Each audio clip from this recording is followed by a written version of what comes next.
So welcome everyone. I think maybe we can start.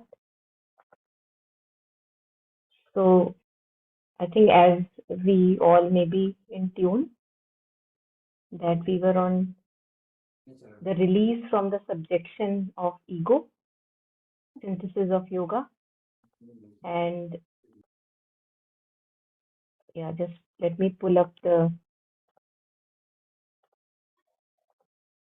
exact page. I think it was page 358.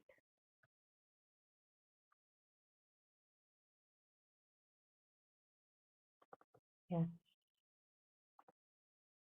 So today Anu is also joining us. I think from Chandigarh, right, Anu? Yes. So welcome.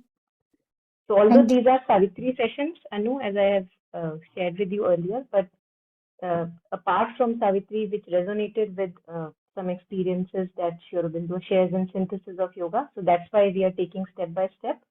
First, we took a release from the subjection of body, then release from the subjection of heart and mind, and now we are on the chapter release from the subjection of the ego. That's what we are reflecting upon.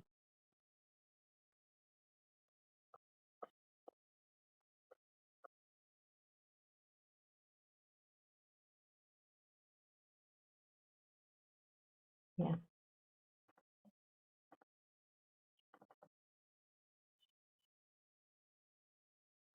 So chapter 9, the release from the ego.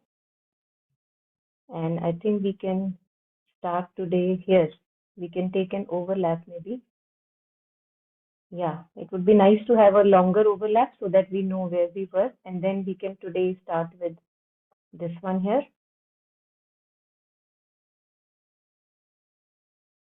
Yeah, so if anyone feels ready, we can maybe read this big paragraph here, starting from amidst these various and conflicting opinions, page 357.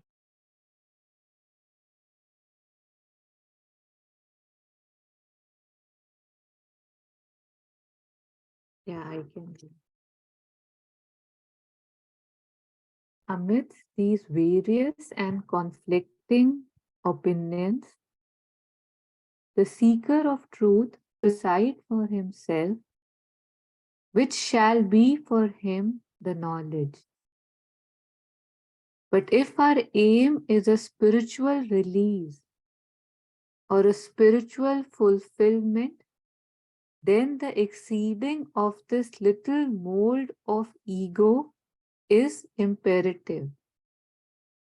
In human egoism and its satisfaction, there can be no divine culmination and deliverance.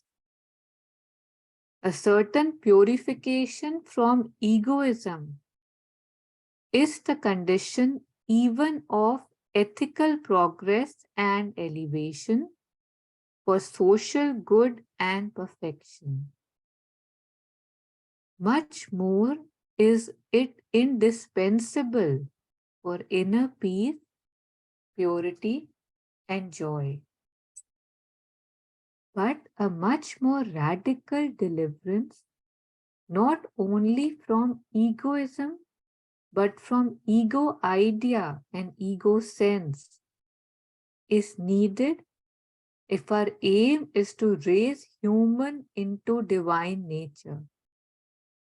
Experience shows that in proportion as we deliver ourselves from the limiting mental and vital ego, we command a wider life, a larger existence, a higher consciousness, a happier soul state, even a greater knowledge, power, and scope. Shall we? Should I Yeah, pause here?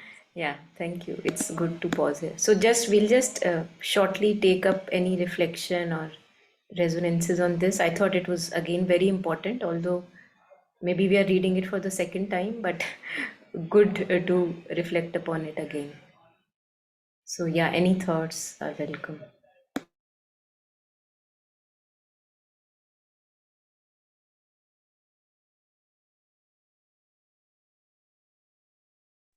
Yeah, Monica, I have a doubt here. What is the ego idea and ego sense and egoism? How do we differentiate it? Can you? I think they are overlapping in nature, but mother has talked about egoism, where I remember that she shares that this obsession with oneself Uh, is the egoism. Like everything should revolve around me, people should look at me, so that sense of me in our stories and head and feelings, that is egoism, a kind of a self obsession. And where is that ego idea? Yeah. So now he says that much more radical deliverance, not only from egoism. So egoism would be this obsessive conscious sense of self. This is me and others, and me and others, and everything has to rotate around me. But ego idea and ego sense would be a, a default process which is there as a functional, a part of nature. So ego sense is that we recognize ourselves as this limited sense of self. Why we have to recognize that? Because if I don't know myself as this body, why would I take care of this body? So that's why we tell a child that this is your body, you have to clean it. So although we have to tell it so that the child takes care of it, and that temporary individuality has to develop, but slowly as we develop as strong individuals, then there is no requirement of this limited sense of separate self. okay. And then that is what it has to crash back into the ocean, as mother says, the wave has to crash back, because all of us may have experienced that a time comes that no matter how much we may have uh, read, earned, accumulated wealth, possessions, degrees, everything, but still something is missing,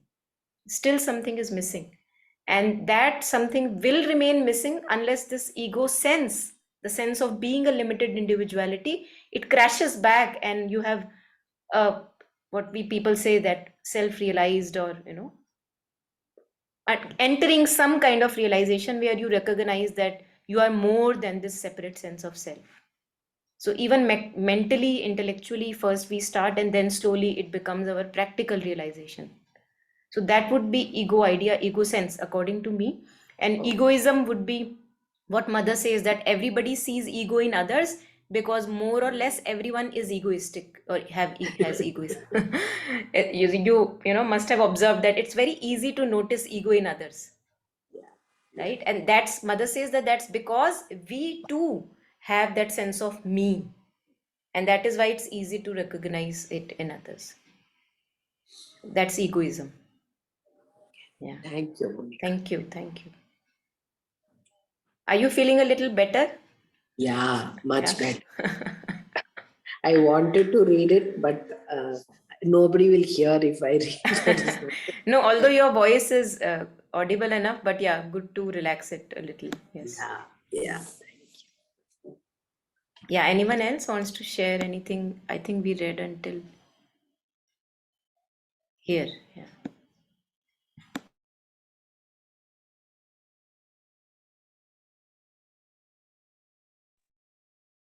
Yeah, I want to reflect on the first line in itself, where it says that amidst these various and conflicting opinions, the seeker of truth has to decide for himself which shall be for him the knowledge.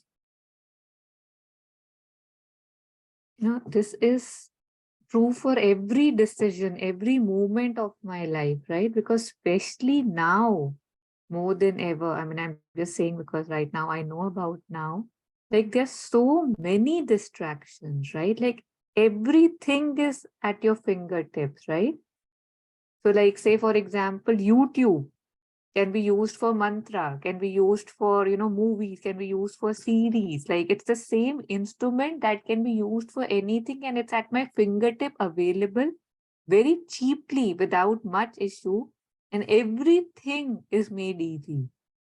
So when I have the option of choosing anything, like right now I can be anywhere, but to be somewhere which will take me towards the truth is my decision, right? Each has to decide for himself.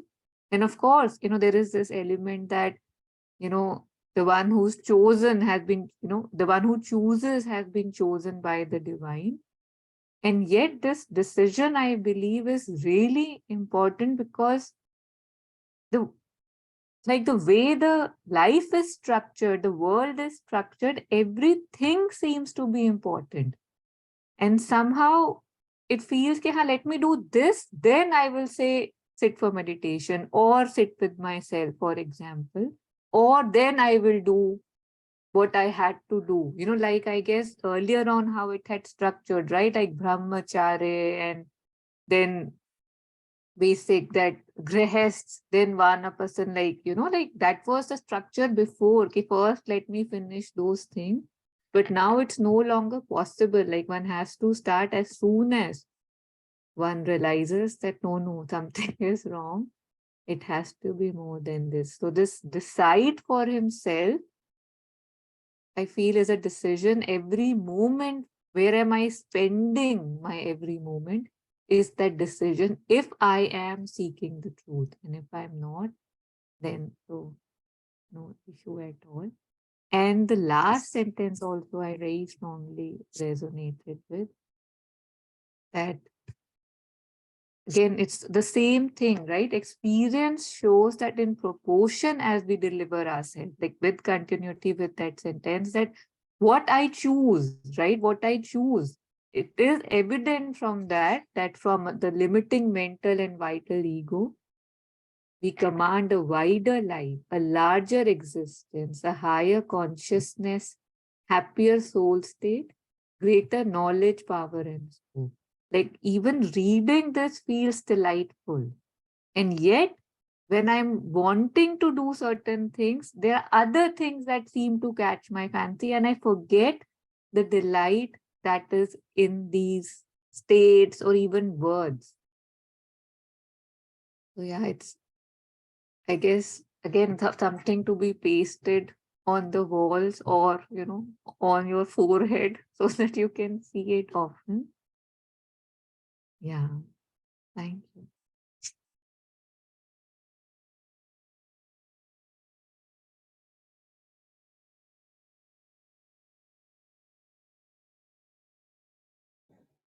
No, I think it's again on the same lines. It's an experience of all of us, no matter how small glimpse it may be, that whenever we have given ourselves for any little purpose and we have forgotten about this little me, we may be cooking, we may be cleaning, we may be maybe helping somebody, but whenever our attention has shifted for some reason and we have only got focused on the work that is to be done and try to do it as beautifully as possible, we see that we do feel empowered and expanded and have that sense of joy when the focus is not on this little me. But very soon, the moment the focus comes back to, oh, I did that, so I should get the respect and name and fame, immediately we feel a little like narrow, and we don't feel as empowered as we were when we were selflessly giving ourselves in whatever little way to the world. So I feel that it's an experience of each one of us at one or the other point of time in our life. That's why he's saying that experience shows that in proportion as we deliver ourselves from the limiting mental and vital ego, we command a wider life, a larger existence, a higher consciousness, happier soul state. Why? Because now I'm not waiting for anything outwardly to happen so that I'm in joy or feel good within. Because there is a communion within, and that's enough. That's really enough. One is not doing anything to desire of satisfaction out of whatever work even we are doing. And I think all of us get convinced only when these are our own experiences. So that's what we have to relate.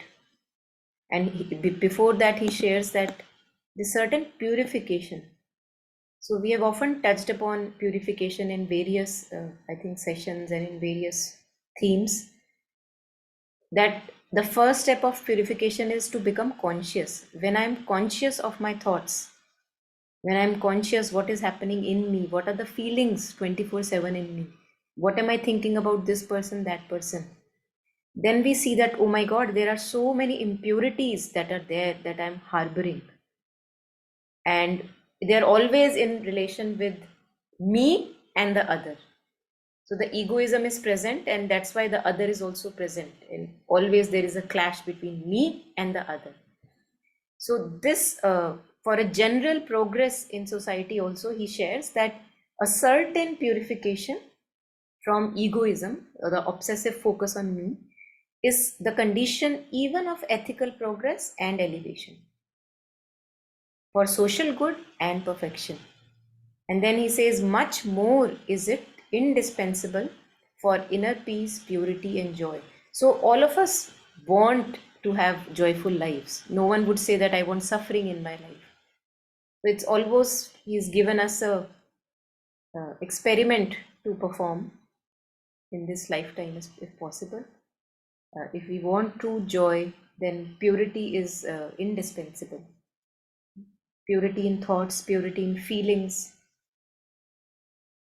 purity in our speech, actions. And for that, one has to become conscious. Yeah.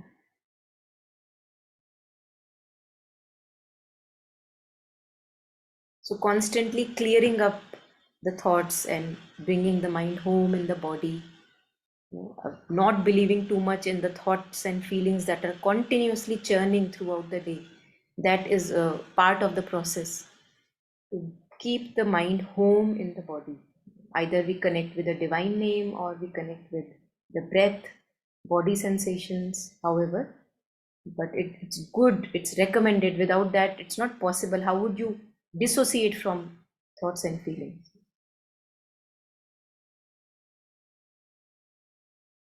Yeah. Yes, Priyanka. So when you were reading these lines, Monica, a certain purification up to that ego sense. Yeah. Yeah, I found them very beautiful. And I felt as if Sri Aurobindo is giving us 3 steps of our own evolution. And he's a very simple way, said at least starting from a certain purification, little bit, doing little bit things, goodness in our everyday life. At least all of us can start from there, and many of us might be doing it also, will give us, that certain purification for ego, from egoism is the condition even of ethical progress and elevation. So if we do little good things in our life, not for people around us, for the society, some good ethical work, little bit of sub purification happens in our being. And then the second step is that we have to rise above that. Much more is it indispensable for inner peace, purity, and joy. So that certain purification will take us to some level, but that inner peace, that stillness inside, will not come with just that. Just feeding the poor or doing the good work will give us some sense of joy and all that. But what we truly mean by peace and purity and joy, for that, the second, much more work has to be done on self. You have to get rid of more of that ego, which is so deeply incorporated within us.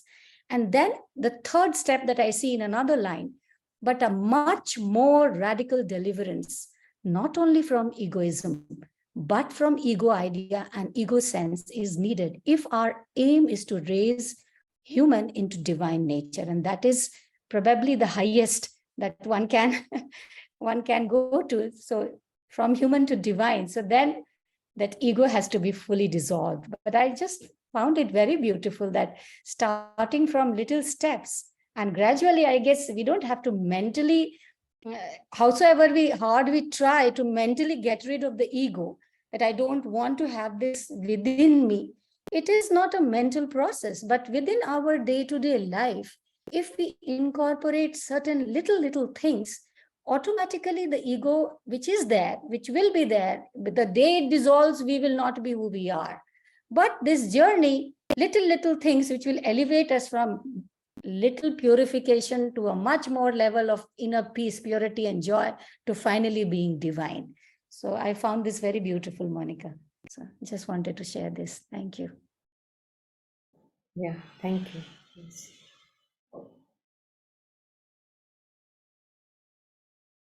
And also, as Mother talks about, when she talks about helping humanity, so she specifically talks about that uh, the spiritual ego is even difficult to get rid of, because we begin to believe that I am the one who is doing something good. So the inner attitude here, I believe, where we're talking of purification, a certain purification, I believe that it's more a reference to the inner ego, but I totally resonate that we have to expand our circle slowly, not just always catering to me and my little family, but slowly in whatever little way we can expand our circle. That really helps. But I wanted to just add on that the inner attitude, because I may be doing actually a lot of social work, but that would be if that's done with the sense of I am the one who is most important and doing it, then it's not a purification that has happened. So just wanted to, yeah, add that in.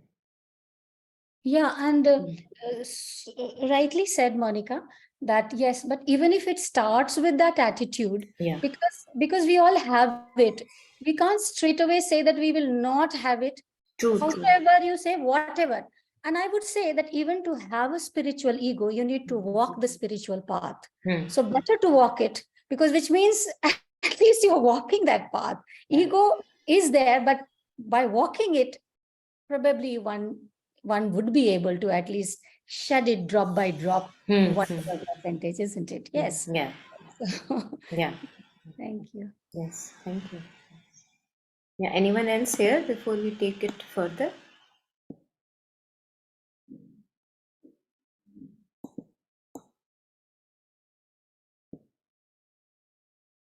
Okay, so if not anything, maybe we can read the next bit, starting from experience shows.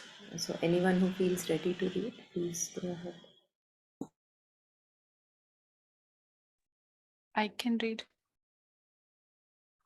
Experience shows that in proportion as we deliver ourselves from the limiting mental and vital ego, we command a wider life, a larger existence, a higher consciousness, a happier soul state, and even a greater knowledge, power, and scope. Even the aim which the most mundane philosophy pursues, the fulfillment, perfection, satisfaction of the individual, is best assured by not satisfying the narrow ego, but by finding freedom in a higher and larger self. There is no happiness in smallness of the being, says the scripture. It is with the large being that happiness comes. The ego is by its nature a smallness of being. It brings contraction of the consciousness and the contraction, limitation of knowledge, disabling ignorance, confinement, and a diminution of power, and by that diminution, incapacity and weakness, scission of oneness, and by scission, disharmony and failure of sympathy and love and understanding, inhibiting or fragmenting of delight of being, and by that fragmentation, pain and sorrow.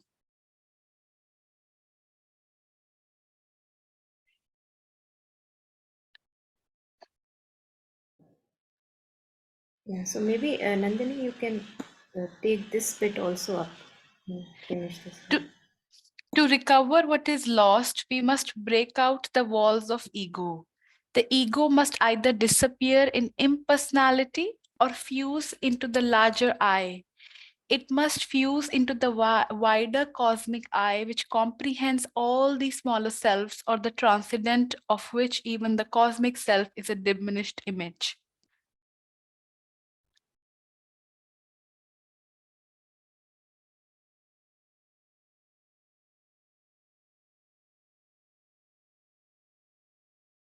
Yeah, anything here? Anything? I was just thinking about, like, how Sri Aurobindo is giving us the key of transcending the ego, where, like we were discussing, I think in the last session, where the key is not to fight with the ego, but kind of to merge with the universal I, the cosmic I, or to bring out our psychic self, which is a representation of cosmic I. Um, I was spending time with one of my colleagues. She's undergoing a health karma, severe health karma, diagnosed with cancer, and she's quite shaken because even with the family support is not there, and all other things. And we were spending time, and while we were spending time, I was here. Although she was really, she really appreciated my company, and we were having a good time. I wanted to share some of this understanding that we gain, because you have that impulse of kind of passing it on, although mother says that one should refrain it.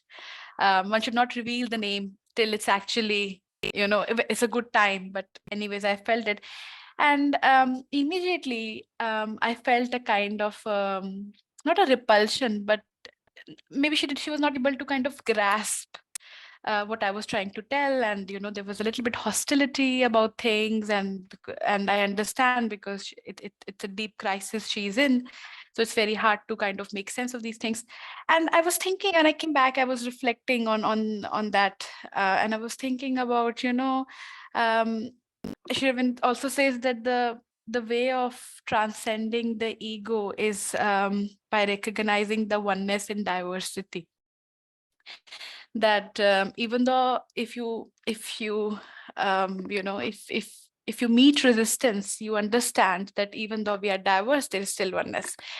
But I somehow felt that sometimes it gets so difficult, like as beginners, like even Priyanka was saying that even though we are on this path and it's good, but sometimes it gets so difficult to recognize oneness in diversity. And maybe the starting point could be to recognize that, although, to realizing, how would I say, to see diversity in oneness rather than going oneness in diversity. But actually, like, I think Alokda also talks about it for the beginners, diversity in oneness, where although you realize that there is a coreness of one, but you have to understand that everyone has a different path, and things that might work for me might not work for other people. So you always start with the diversity that we have. And of course, like Shri Aurobindo also says, that as you kind of transcend that ego self, your ego self completely, there will be no diversity, because everything merges into one. So just something I was reflecting on, that how sometimes it starts, because it makes you realize that it's not necessary how my path might be similar with somebody else's path. They might have a completely different path, might not even ready to start the journey as well. And how the primary aim of one's life should be our own uddhar in that sense, rather than trying to catch everyone and trying to take them along. Although it might sound selfish as well, but I felt that it's important to work on my own uddhar rather than sometimes taking everybody in board and then getting lost completely.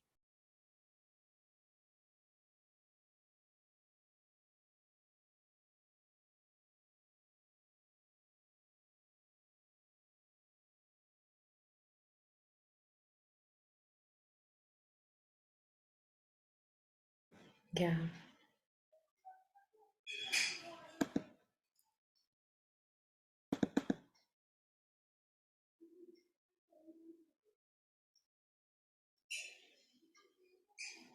So this is very interesting, because it seems like this is what we want, and yet we run in every possible direction, where we are actually running away from this fulfillment. That's our journey, I think, each one of us. First, it's important for us to run so that we can stop running. So he says that even the aim which the most mundane philosophy pursues, the fulfillment, perfection, satisfaction of the individual. So let us consider that, okay, we are all separate individual selves. Now he says that even most mundane philosophy, one thinks about life and one would talk about satisfaction in life. How do I have contentment in my heart, peace in my mind. So he says that even when the aim is that, which is most mundane philosophy pursues, the fulfillment, perfection, satisfaction of the individual, even that is best assured not by satisfying the narrow ego, but by finding freedom in a higher and larger self. So, all of us may have experienced this, that the more we try to fulfill our little demands, the more empty we feel. Still something is lacking, still something is lacking. I wanted this. Oh, I have done all the examinations and now I am here. After some time, again, that feeling of emptiness is there. It may be on the very same day. For some of us, it may be next day, in some years. But this, so it feels like even if I have to satisfy this little me, which I consider myself to be, somehow now with my experience, I feel that fulfilling my wishes and demands, somehow it doesn't seem to happen. It seems I'm still running away and further away from that satisfaction and contentment that I so much yearn for. And that is why we repeat Kabir's doha again and again. दौड़त दौड़त दौड़िया जहां लगी मन की दौड़, दौड़ थके मन स्थिर भया, तो वस्तु ठौर की ठौर. But वही है, मतलब, like Nandini was sharing one example. So we can't feed whatever we are knowing to any other person, because as you rightly said, each person has their own unfolding, and that is the quality of truth. Sri Aurobindo says that truth is ever dynamic, and that is why each person's path, no matter how close to you, he may be a twin brother or twin sister, but the unfolding of their truth would be, you can't really run parallel lives there, or want to just thopo, as you were sharing my knowledge to somebody else. And only this can happen only if somebody is receptive and resonating, because there are people for whom paths are parallel, and yet there are people who may be friends but they have diverse journeys. So respecting that, and I think we begin to respect that. The more I respect my own unfolding, I begin to respect others unfolding also. It's like a byproduct of it. The more I see that, oh, haven't I been guided throughout in my life? So is the other person. I was in ignorance, I'm still in ignorance, and yet I see a divine hand guiding me. So that person in front of me, half ignorance, full ignorance, how does it matter? And that's why in prayers and meditations, Mother says the victory is certain. There is a certitude that the divine victory is there. Because whether we are consciously knowing it that we are guided, or we are consciously not knowing it that we are guided, we are all guided, since we are all children of the divine. No one is abandoned. No, not even the person on a street or a person labeled as criminal in the prison. No one is abandoned. So each one's journey is very unique. So here, when he says that even if we want that fulfillment after we have had enough experiences, we can actually see that it is not by satisfying the narrow ego, but by finding freedom in a higher and larger self. Now we can again come back to one story by Sri Aurobindo that we had read, this Devdutt and Harishchandra, where Devdutt doesn't have material wealth that much. He's not that prosperous. Harishchandra is very prosperous, and now Devdutt questions that you are asking me to rejoice in his success and material wealth, but how do I do that? Look at me. I am in really a petty state. So how do you expect me to be rejoicing in his wealthy condition? So Sri Aurobindo says that why must I rejoice? Because when I rejoice in Harishchandra's success, whether it's respect, fame, name, whatever he has, I'm actually identifying myself as the divine who is present in all, who is rejoicing in all. So, because the same divine in me enjoys the wealth through Harishchandra. But when I identify with the outer little self, I feel like, oh my God, I am here, he's there. But when I identify with I am the divine in each being, that's why he's saying that change the platform, where you are operating from. Then I feel happy that, wow, why not? And I also feel empowered, I feel expanded. So wherever we are feeling empowered and expanded, it just is like a green signal that way to go. We are doing the right job, at least in that little moment. Yeah, anything here?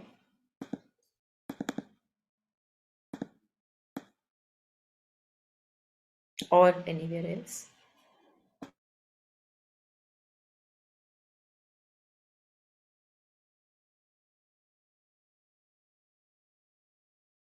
I think this is also beautiful. There is no happiness in smallness of the being. We have felt it often that wherever we are lost in our head, in the stories about me, my life, my relationships, what did I not get? What did I give and not get in return anything back? My return gifts did not reach me. Whenever the focus is our little self, we lose the sense of happiness. We become small, narrow, and suffocated. And that can be, as Taru was sharing in the beginning, that can be in that moment my choice.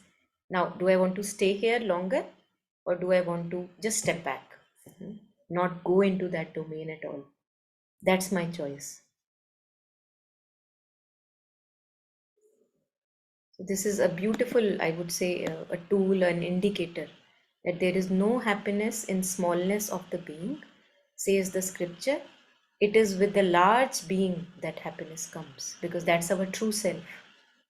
So give away, give away, keep giving away. Jetsunma Tenzin Palmo, she shares, last piece of chocolate remaining, you so much want to eat it. Because you so much want to eat it and have it for yourself, just give it away, and feel the expansion in your heart. And what earlier Priyanka was sharing, that when we extend our hand in social service, that also expands. Yeah. It brings contraction of the consciousness, I think very well experienced by each one of us. It brings contraction of the consciousness, and with the contraction, limitation of knowledge. Then we wonder, what do I do? What do I do? So I've like made a wall between the true knowledge and me by focusing obsessively on me. Contraction and limitation of knowledge, disabling ignorance. Now I so much can resonate with this, because in moments when we have focused on our little self and unfulfilled wishes, demands, this is what I want. Each one of us must have felt this, not knowing what to do, feeling helpless, cut off from true knowledge, disabling ignorance. Although that helps us, to go further. Confinement, like as if we are our own cage, and diminution of power, feeling powerless. And by that diminution, incapacity and weakness. Scission, like a division, like a cutting off of oneness. You feel alienated from others. You don't feel connected to others. And by that scission, disharmony and failure of sympathy and love and understanding. And since I am not taken care of, I don't want to see, how others are faring. They may be faring well, but don't tell it to me. Yeah, and pain and sorrow. With fragmentation, pain and sorrow. So he goes step by step, delves to the why we have pain and sorrow. And if we go step by step, maybe we can see for ourselves. Really very beautiful. Yeah, anyone? Anything here?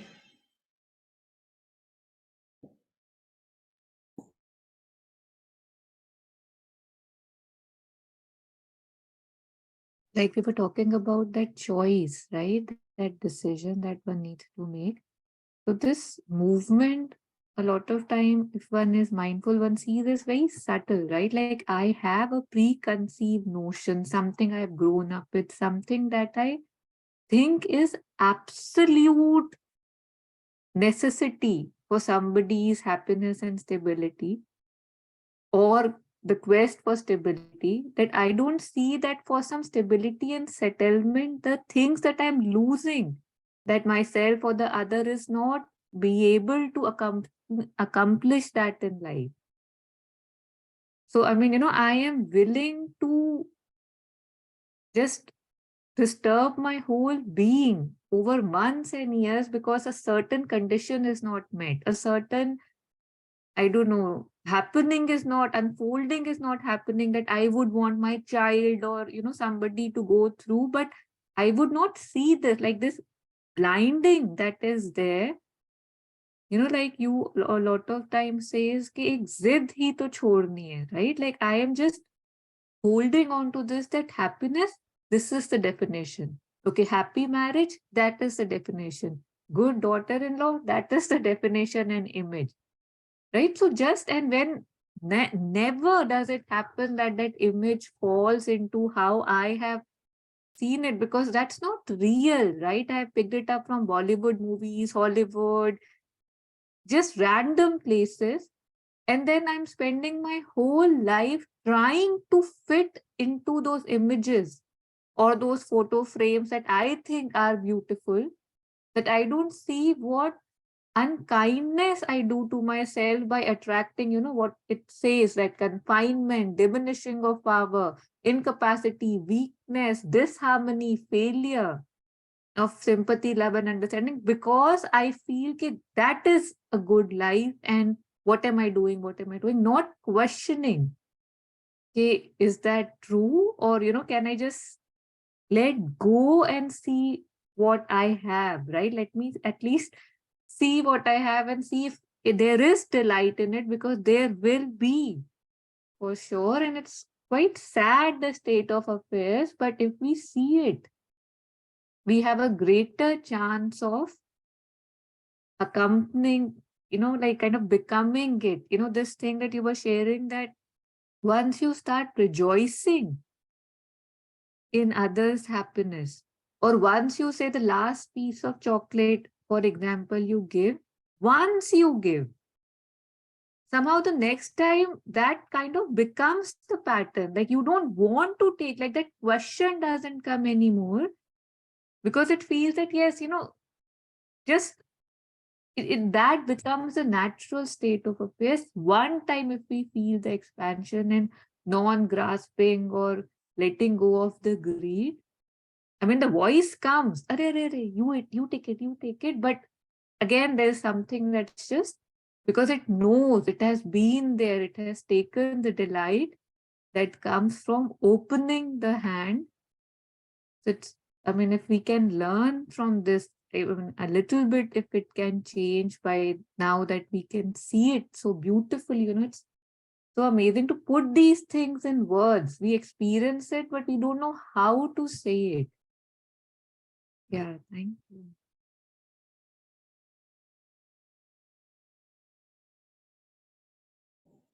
Yeah.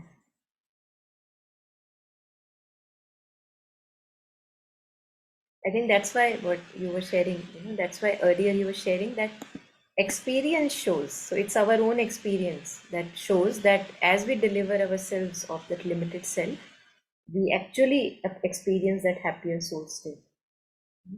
So whenever we have given away what maybe we have cherished and wanted for ourselves, we have felt that expansion if we are conscious enough.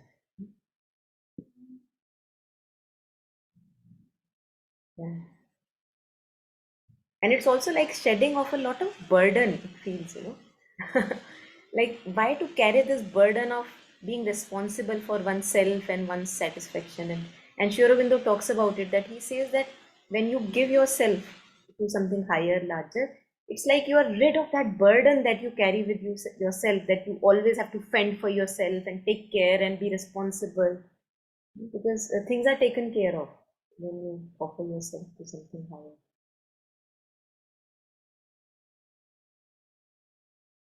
And it's also the mind becomes so relaxed and peaceful and has lots of empty space when we are not all the time ruminating and regurgitating about, oh, how do I actually get that, get this, some respect, some name, some fame. And the mind becomes really, like, as we say, like still water. It has the capacity to go there, really, like relaxed and calm, and not wanting to get on, as you were sharing, grasp onto something, not wanting to add on to something, not afraid if something gets subtracted. So I feel that much better things can be done from that kind of a mind space, rather than from an agitated, restless mind. And as Kabir ji again says that man tu samajh ke laad ladaniya, पीना हो तो इहा P ले, आगे देश में पनिया. So since we always want to get something so that I can be happy, he says that don't carry so much of burden. In this very moment can be the moment of your contentment. If you don't carry the burden of, if I get that, if I get that, and this, and if I do this and that, then I will become happy. So not using anything as a means to an end, just opening yourself and letting go of that burden of fending for the little me, by opening the being to a larger and higher self, as he says, finding freedom in a higher and larger self. Yeah. It also reminds me of a Zen story. It was really nice, and it said that a person came to the master, and master saying that I want to be enlightened and would like to be with you. And he asked, the first question that the master asked is that, how was your town that you're coming from? And he said, oh, it was dreadful. It was not good, and not very fulfilling and satisfying. The Zen master says, you should not move in here because this town is the same. And then the second person comes after him. I think somebody else has come and asked the same thing. And he asked the same question. He says, my town was lovely. I really liked everyone. And, it was beautiful there, very fulfilling life. And he says, yeah, it's the same here. This town is the same. You should move in here. So, I mean, that's really, about what you're saying about always continuously moving on to something, this and this, and this is going to bring me happiness, not realizing that it is only through by abandoning our little self that we can find happiness, and that could be anywhere, in my house or in a Zen monastery or in ashram.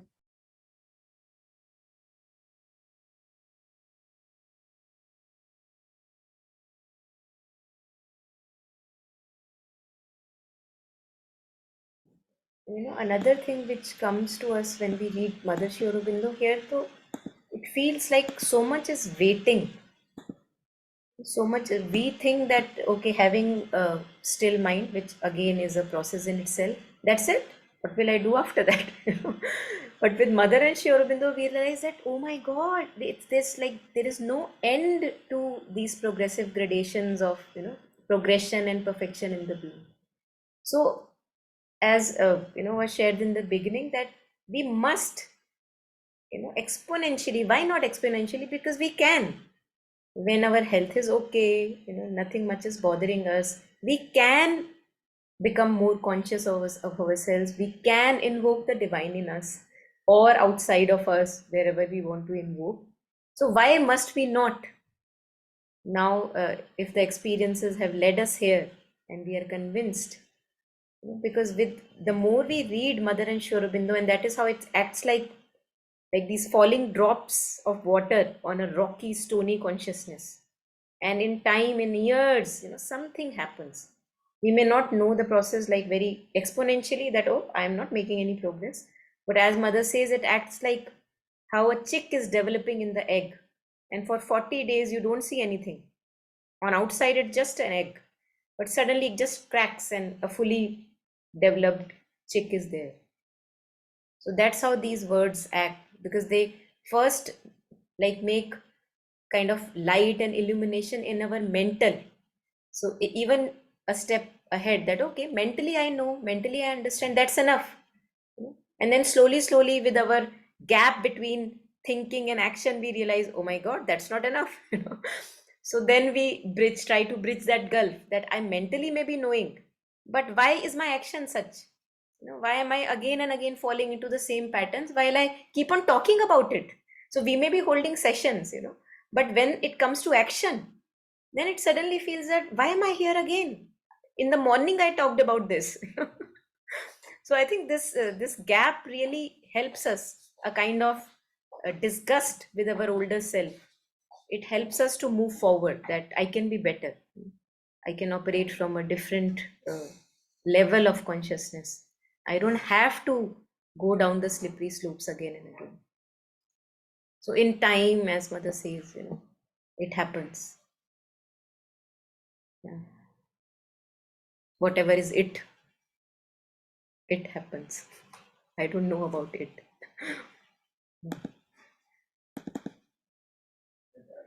So just the last few lines of this, maybe we can take today.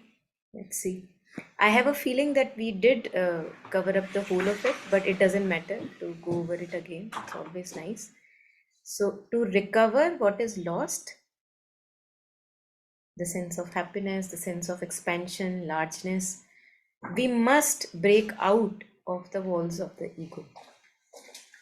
The ego must either disappear in impersonality, so you still are an individual, outwardly you are still an individual, but inwardly you relatively don't have a feeling of me. So that would be impersonality. That feeling of me slowly, gradually, over years, lifetimes, it disappears. Just a second.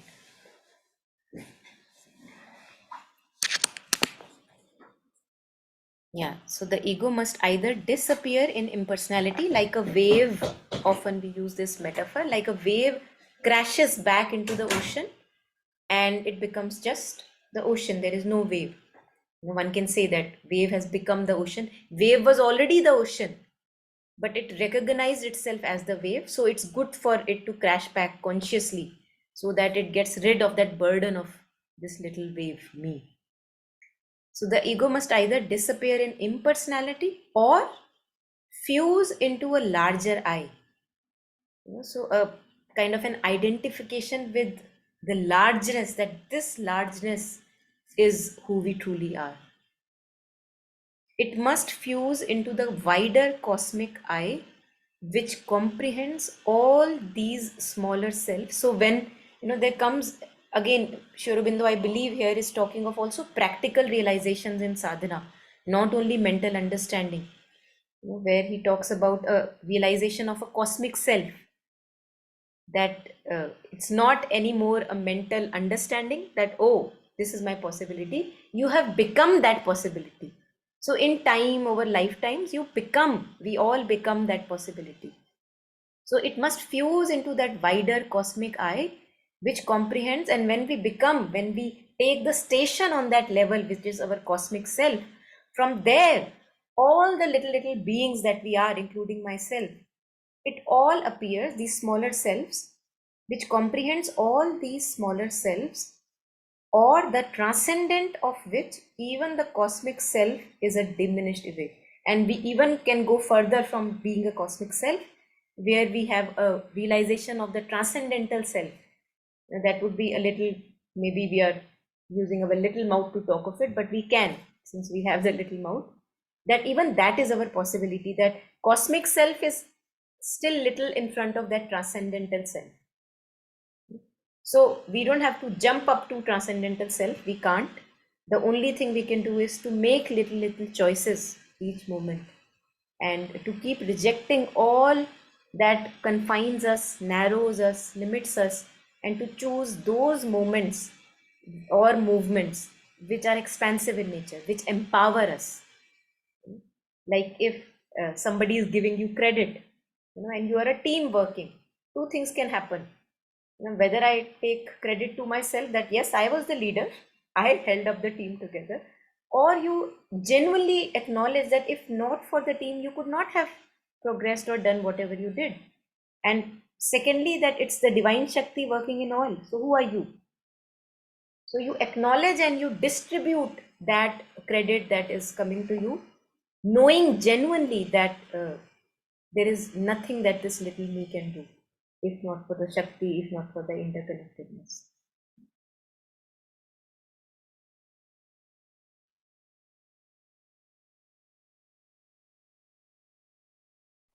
I was also really fascinated. I attended a workshop by Dr. Sumitra Basu on the cosmic consciousness and associating with the cosmic consciousness, since this talks about cosmic consciousness. And he actually made us do practical meditations.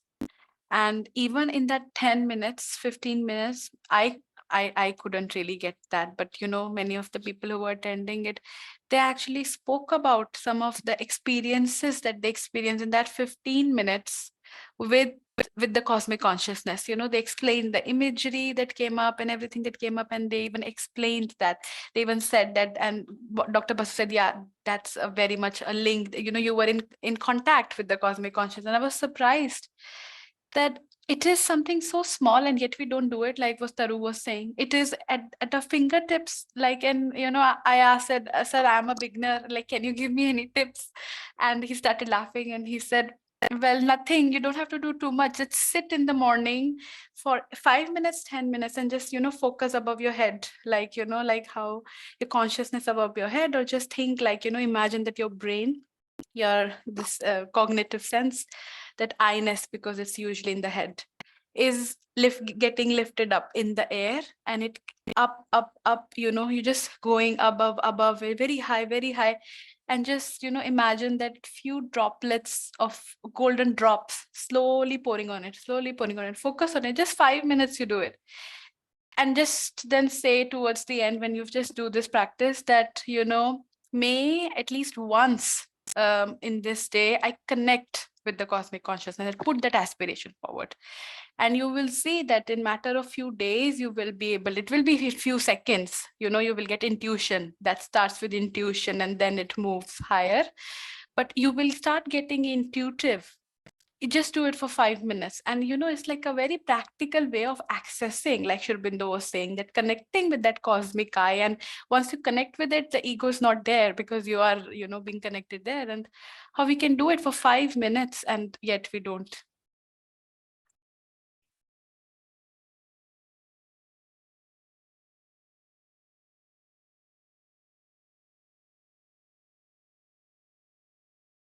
Yeah, thank you for sharing that. So at least now we can't say we don't know. Nandini has shared with us, so we know. Now, even if now we don't do it, that's up to us. Nandini has done her job. Dr. Basu had done their job. Sri Aurobindo has. I can send that small clip. That I would be made a small nice. clip Yeah, that in would be the nice. group. Just, yeah. Yes, please do that. Yeah. And even then we don't do that, then maybe you have to come to our houses to tell us, do it now.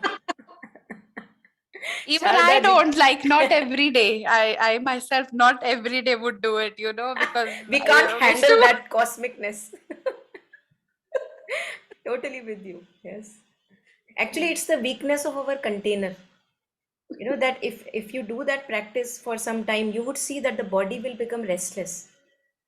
You won't be able to hold that stillness for a long time, and it's the weakness of our container, because our habit of usually being agitated and restless, that if we have to hold that stance, you know, what you were sharing, and be still with that stance, we can't do it for much time. So what Dr. Basu was sharing, that, you know, 5 minutes good enough. 5 minutes is actually really good enough. Yeah. So you can please, go ahead and share that clip to benefit all of us. Yes, Sharda ji, you wanted to just laugh or maybe say share something else? No, I wanted to share something. Last week I read Amrita Das Reminiscences with Sri Aurobindo. In that book, even Amrita Das saying that Sri Aurobindo has told him to concentrate above his head. Just concentrate for a while and you get what you want to get. So as Nandini shared, Amritada is also saying, whenever I did it, I felt very energetic the whole day. I got whatever I wanted. But when I didn't do it, it also showed in me. So just now, before this Savitri session, I just sat in front of the mother and I started concentrating above my head. At least, baby steps, as you always say. So the same, I didn't know this nectar, just now Nandini shared, just few drops. I was just imagining, mother is giving me some amritam, this nectar. Yeah, she is going to purify me. I'm going to be elevated. Something and all was coming to me. I was so happy hearing that from Nandini the same day, See how the mother, she answers so immediately. Only thing, we are not open many a times. We are very tightly closed. As you said, container is be full of weakness. So it is really beautiful. Thank you so much, Nandini. Thank you so much for sharing. Yeah, thanks. Thanks to Sumit, Dr. Basu, I think he is doing some very phenomenal work. Yeah. So Amritada has written in Tamil. I read it, in Tamil. It was so beautiful because he's basically a Tamil person, no, as Aramamudachari. So I could, literally connect with what he wrote. Beautiful it was. Maybe in English also it will be beautiful, but I could connect with it so well. Yeah. Thank you so much. And another thing, we are not practicing so many things, just now we were sharing. So just on a lighter note, Mira's violin master, he always says, practice properly to the whole class. One of the boys used to come there, he will never touch violin and he will come and sit in the class. Master will get irritated. And one day, that boy will not speak Tamil, but the master speaks only Tamil. He started saying, you please here afterwards don't touch violin. When you go home, please don't take violin with you. If you take violin, you have to practice. So that will be, if at all you practice, then you will get the peace. So please don't do that. So you will start playing very, very nicely. Then I will be jobless. Then you will come to my place. So please don't practice. Come like this only every day. Jokingly he was telling, we are also like that only. We know everything. We hear so many bhashan, so many class, so many workshops, but still, yeah, at least from now on, we'll change ourselves. Yeah. That is it. Yeah, Yeah, thank you. so, Thank yeah. you.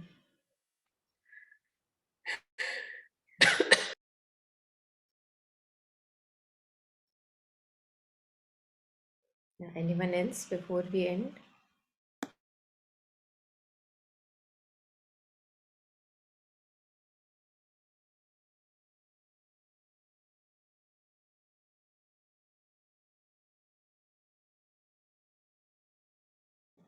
Okay, so just taking one last moment in silence to share and dedicate the merit, whatever merit we may have accumulated by collective reading, reflection, understanding, sharing it like a prasad to all the sentient beings. May our hearts be full, content, minds simple. May we have lots of progress and joy in life.